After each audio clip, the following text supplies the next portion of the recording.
приветствуем! Сегодняшний разговор у камина начнется со сказки. В одном селе Пачелмского района жили-были 3 брата. Все красавцы, все умники. И когда пришла пора им выбирать жизненный путь, они один за другим все выбрали медицину и стали прекрасными хирургами. А когда пришло время им выбирать своих половинок, они вспомнили наставление своего отца, мудрого, прекрасного, чистого души человека. Он говорил: в жены выбирайте умных, глупые вам нарожают дураков, не будете знать, куда их приткнуть. И все они выбрали себе прекрасных женщин из своей же среды, тоже медиков. И родились у каждого из братьев дети. И дети эти были прекрасные. И когда дети подросли, поскольку они были очень умные, они тоже выбрали медицину. И таким образом на нашей Сурской земле образовалась династия врачей Баулиных, знаменитая и прекрасная. Ну, на самом деле это не сказка, это быль, как вы уже догадались. И сегодня разговор наш с одним из основателей этой династии, Анатолием Афанасьевичем Баулиным. Он врач с огромным стажем. Сколько лет? Наверное, уже лет 50? 53 года. 53 года он работает в медицине. Заслуженный врач России, доктор наук, академик 2 академий, не буду называть каких, не запомнила. Ну, много у вас и званий, и наград. Но главное, по-моему, это любовь людей, которые вы, наверное, ощущаете постоянно и всегда. Ну, если уж вы столько лет в медицине, наверное, вы ответите на вопрос, который меня давным-давно мучает. Вот когда человек попадает в больницу, особенно к хирургам, он всегда в восторге, я заметила. Все люди благодарят: ой, вы знаете, такой врач. Но в целом медицину всегда все критикуют и ругают. А люди вот такого старшего поколения так и вообще говорят: вот в советское время вот было так, вот было хорошо, а вот сейчас… Вот почему так, Анатолий Афанасьевич? Почему врачей любим, медицину ругаем? Откуда эта ностальгия по советскому времени? Что там действительно было что-то необычное? Или это просто ностальгия? Самое главное, наверное, в том, что в советское время люди привыкли к определенной системе. Она стабильно работала, были недостатки, их понимали, но отношение было всегда какое-то вот сбалансированное между медиками и пациентами, в том числе в плане организации.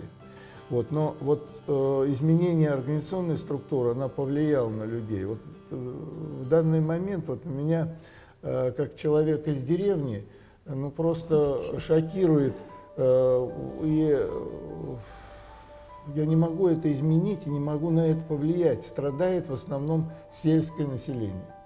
Вот любой вопрос возьмите медицинский, доехать до больницы на любом уровне, расположиться как там, чтобы тебя встретили. Все начинается вот с мелочей, которые на сегодняшний день они стали по-другому. То есть получается, Анатолий Афанасьевич, что вот эта советская очередь, как к врачу всегда в очередь, получается, что это проще было людям прийти, сесть, отсидеть очередь, да, чем по записи, хотя это как бы считалось каким-то эталоном. Это один момент организационный. А второй момент, меня зацепила ваша фраза, вы говорите, как его примут. И мне вспоминается, когда я встречалась с вашими братьями и писала про вашу семью, Афанасий, сын Василия, который работал в Пачелме, Василий, он возглавлял больницу, он сделал там просто свою вселенную какую-то, он строил жилье для людей, для врачей. Я помню, он построил 50 квартир в советское время какими-то немыслимыми методами хозрасчета.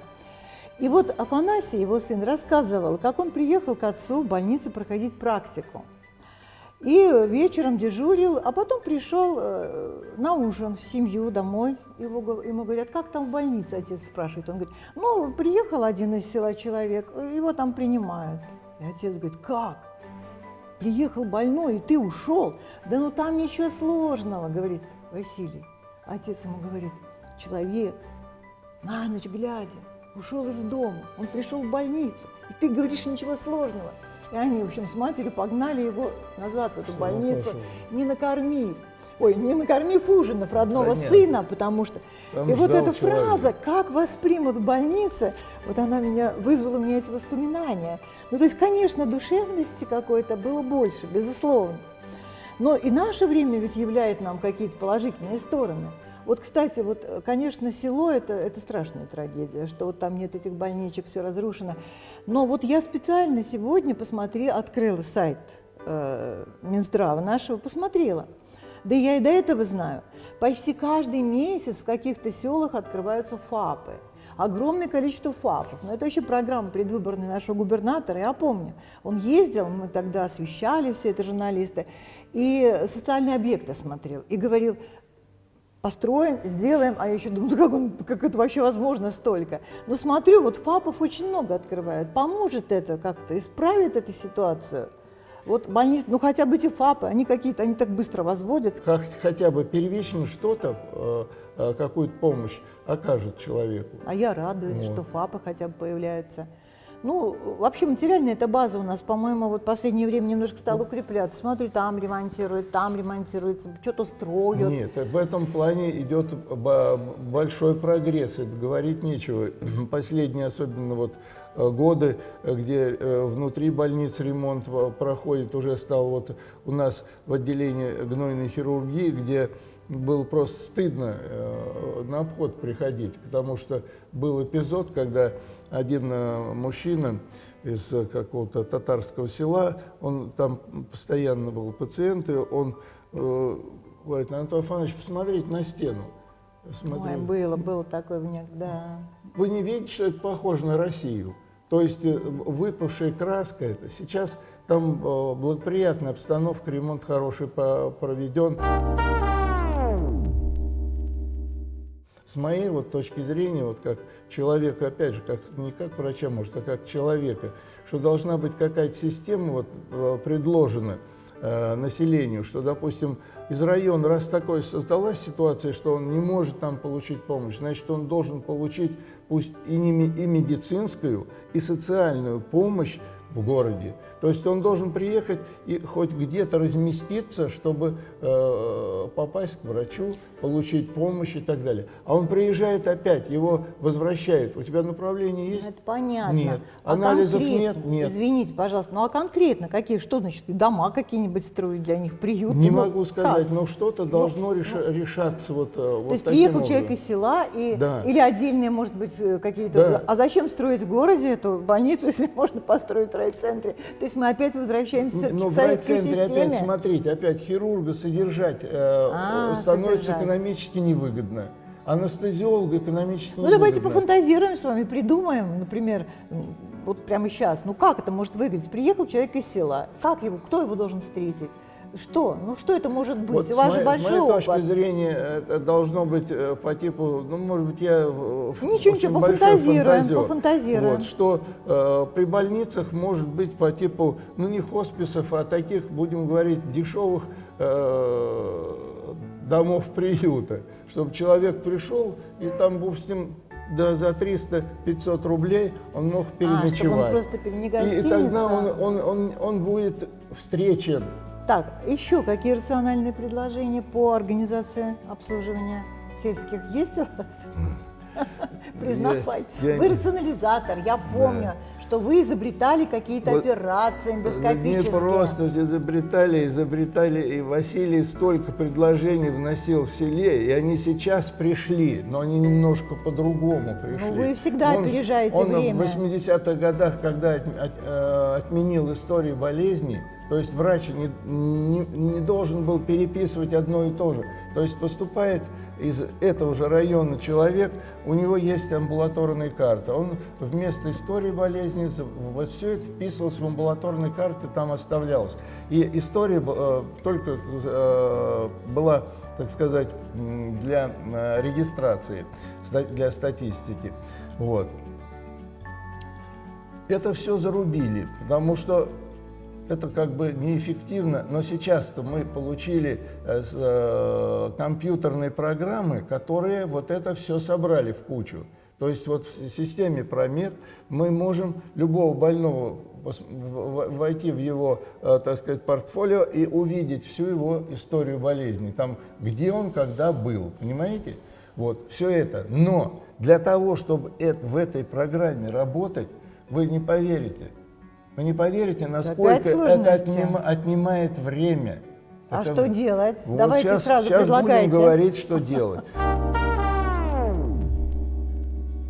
Смотрите, вот заслуженный врач Российской Федерации, заведующий отделением гнойной хирургии, который больше 40 лет руководит этим отделением и с душой к этому относится, он посчитал, 60% времени хирург на своей работе чему уделяет внимание? Да, вы угадали. Когда сейчас говорят о дефиците кадров, они просто не понимают, что не дефицит кадров, а дефицит организационной структуры, которая должна это все поменять. Хирург – это штучный товар. Это да. Это штучный товар. Он должен заниматься хирургией, а не писаниной. Да, сейчас мне скажут юристы и так далее, это вот там суды и прочее. И все равно так много времени. Вы представляете, вот, что был компьютер, что такое компьютер? Вот мне нужно написать, я закончил операцию, допустим, за час я ее провел. Да, сделал. 1,5 часа я заполняю. Но это разве правильно? Нет. Этот вопрос был давным-давно решен. Он решен был еще в 70-е годы. Как? И я к этому был в какой-то степени причастен, и люди, кто руководили в городским здравоохранением, и городскими больницами, отделениями. Был магнитофон. Когда они появились, врач освободился. Сейчас у врача, допустим, 13-16 больных, а тогда было 25-30. И мы успевали. Почему мы успевали? Потому что мы приходили в ординаторскую, трубку поднимаешь, там пик, запись включена. И диктуешь всех больных, которых ты смотрел, перевязывал, оперировал, выписки и так далее. А потом кто это все? А там машинистка это все быстро делает. Боже, как просто. Все. Как просто. За полчаса врач заполнял всю вот эту документацию. Я поняла. Вот. И дальше он может ходить на перевязки, в операционную, читать. Сейчас бросили читать. Во-первых, от нервных стрясок. Вот когда вот вы же, если с компьютером работаете по-простому, то это одно. А если вот в этой системе, в которой висят там сотни этих компьютеров, она хоп, дает сбой. Врач составил, так сказать, а у него все вылетело. Или же он никак не может открыть систему. Ну, все понятно, это трудно. Но насчет читать я тут должна... А я вам скажу, почему мало читает.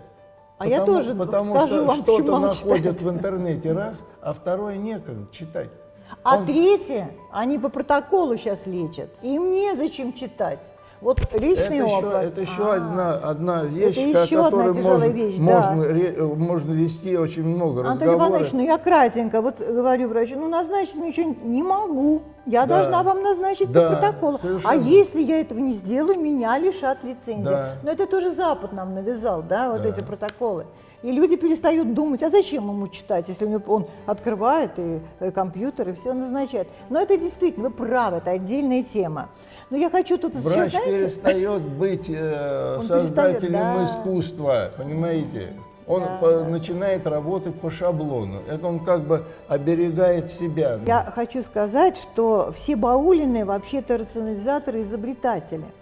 И Анатолий Афанасьевич работает в Институте совершенствования врачей, заведует кафедрой, учит врачей. Нет, я не заведую. Да что ж, я всех назначаю. Кафедра хирургии носит имя Николая Афанасьевича, потому что основную роль создания научной школы, конечно, он сыграл. Хотя, может быть, у него не столько много учеников, так сказать, диссертантов, но то, что ехали в свое время сюда люди с удовольствием, послушать, посмотреть. Тоже хочу сказать о его личности, потому что я писала о нем, И мне очень запомнился один момент. Он после окончания института работал в ПАИМе, да, возглавлял районную больницу и тоже создал там свой мир, так же, как Василий. Да. Баульны всегда создают свои миры. Там было и подсобное хозяйство, и театр, и все что угодно, только чтобы люди лечились и выздоравливали. И он приехал туда через 25 лет на какое-то мероприятие в ПАИМ. И немножко опоздал, и люди уже сидели в рядах. И когда он вошел в зал и пошел по проходу, люди вставали и дотрагивались до него. Они хотели просто дотронуться. Я говорю, вот ну, так в России любят и почитают святых людей, дотрагиваются.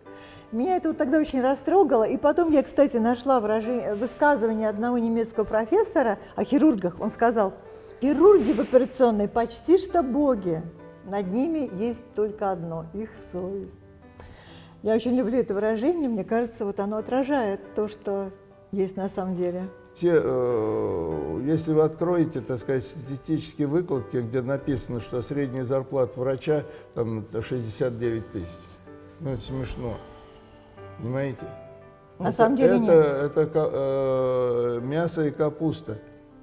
Я не поняла, 69 это мало или... Это средняя зарплата, 69 Это реально? Какая реальная? Ну вот зарплата, допустим, ну, хирург поняла, на уровне 28-30 тысяч. Дальше он начинает искать подработку, чтобы... И все это в куче считается. Это неправильно.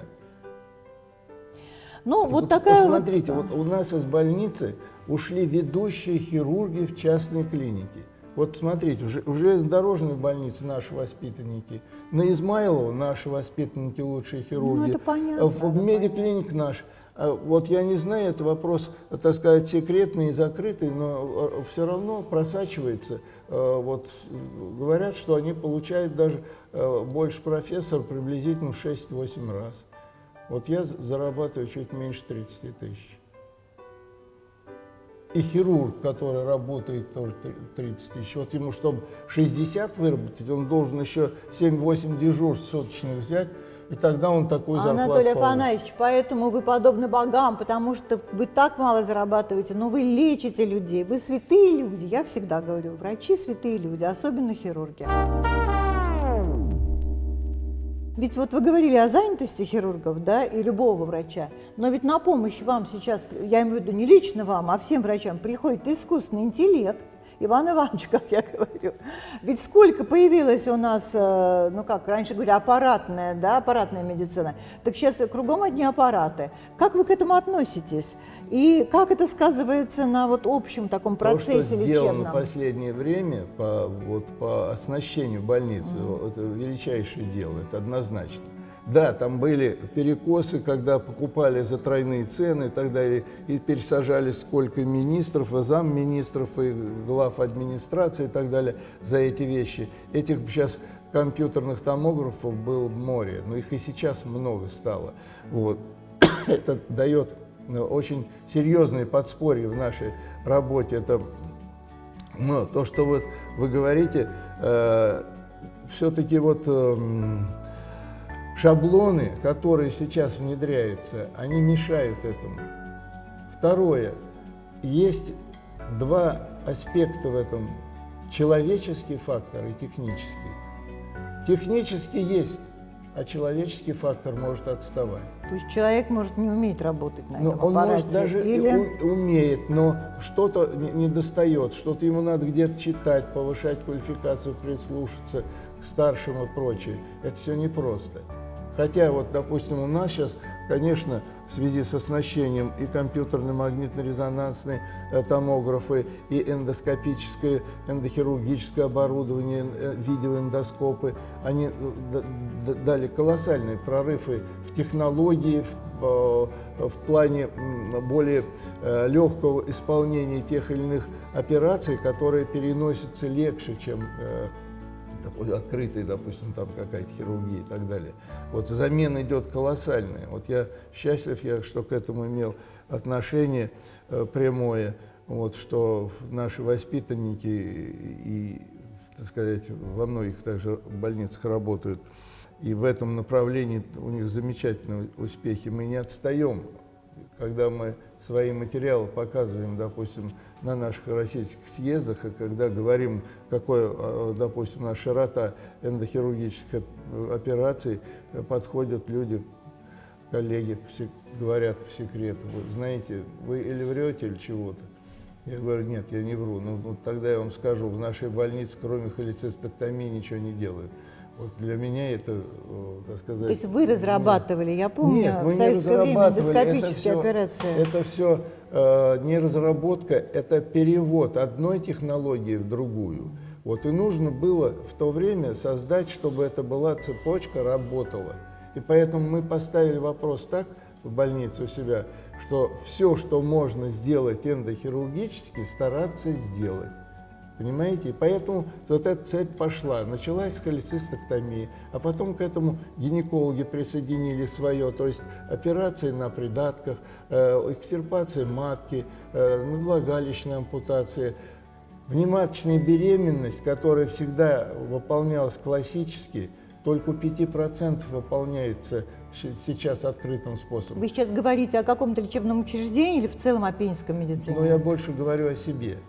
О себе, в смысле как, о нашей больнице, где я душу и силы положил 24 года, да? Шестая руководя больница. хирургической службой. Другие, может быть, в какой-то степени немножко отстают, но все равно в этом плане движение есть. Прогресс, движение есть. То есть вот этой конкуренции врач и аппарат, машина нет в медицине, да? То есть наличие большого количества техники не отодвигает врача на задний план, нет? Дело в том, что, еще раз говорю, вот, технические, человеческие факторы не должны соединены быть. И поэтому просто техника, которая есть, вот она такая красивая, лампочки мигают, это одно. Но человек, который получил информацию от этой машины, он должен ее максимально интерпретировать и максимально представить для кого? Он диагност, для лечащего врача. Потому что с его заключением пациент приходит, он должен там полной информации быть. Ну, понятно. Вот. И здесь сбой не должен. Следующее, это то, что связано с технической частью. Вот у нас есть компьютерные томографы, есть программы, которые дают возможность увидеть внутренние органы, в частности, толстую кишку, так называемая виртуальная колоноскопия. То есть это не эндоскопом заходит, а специальная программа, которая дает возможность диагносту рассматривать... Как не заходит? Просвечивают, что ли, человека? Никуда не заходит. Ой, какое счастье. Вот. Как все боятся этой процедуры, эндоскопии. Эта процедура, она не может дать вид слизистой оболочки, но она дает поверхность. И на поверхности можно увидеть мельчайшие 2-3 миллиметра новообразования, 2-3 миллиметра, между которыми эндоскопист, заходя, может просто пробежать как экспресс мимо полустанка. Вот. А он может натолкнуть. Но вопрос упирается в простую вещь. Программа дорогостоящая, и аппарат это не используется. Вот вы хирурги, видите во всех этих вот операциях, во внутренности, что это такое. Я помню, один хирург, вот Воеводин Борис Петрович, очень сильно меня уговаривал. Говорит: пойдем, я покажу тебе, вот как вот какие ткани красивые, говорит, когда смотришь в эндоскоп. И я с ним пошла, и что ты там увидела? Я говорю: что ж красиво? Он: да что ты, это... Я даже, когда о нем писала материал, я даже назвала его «Поэзия в хирургии», потому что он так восторженно описывал то, что он видит, там эти здоровые ткани. И здесь такая же вещь, техника и человеческий фактор. Вот с этим я столкнулся, когда мне пришлось покинуть мое любимое место работы и переместиться из организаторов в преподавателей. Вот. Но мне поставили условие, что я должен вести занятия по эндоскопии. Вот. Я удивился, говорю: так и так, я же не эндоскопист. Ну, вы клинические лекции сможете читать? Ну, да, смогу. И я готовился к этому, но я получил свободное время и остался смотреть, а что же происходит-то. почему ряд больных, которые не расшифрованы, вот я никак разумом своим не могу дойти, почему я им не могу помочь. И я зашел и увидел то, что, вот я вам говорю, технический человеческий фактор. Я спросил эндоскописта, а вы почему не разворачиваете аппарат в желудке, чтобы осмотреть кардио в обратном направлении? Вот, а зачем я так вижу? Правильно? Правильно. Это вот не хорошо. совсем правильно. Есть два понятия – смотреть и видеть. Вот. Он смотрит, и поэтому лечащий врач заключение смотрит, там какой-нибудь гастрит, а клинически не укладывается. И я удивился этому. Говорю, слушайте, коллеги, надо разворачивать вот это, смотреть кардио. И что вы думаете? Откуда сейчас вот говорят об эпидемии 21 века, это грыжа пищеводного отверстия, диафрагмной рефлексной болезни. Ничего подобного. Это всегда было. И сейчас я это понимаю, почему. Просто не видели? Просто не досматривали. И поэтому мы этой бумаге верили. Он же там был, он же там смотрел. Но видел ли он и оценивал ли? Зато вот сейчас всем ставят эту грыжу, рефлюкс, всем рефлюкс и всем грыжу. Есть. Ну, учили вы всех смотреть, теперь у всех.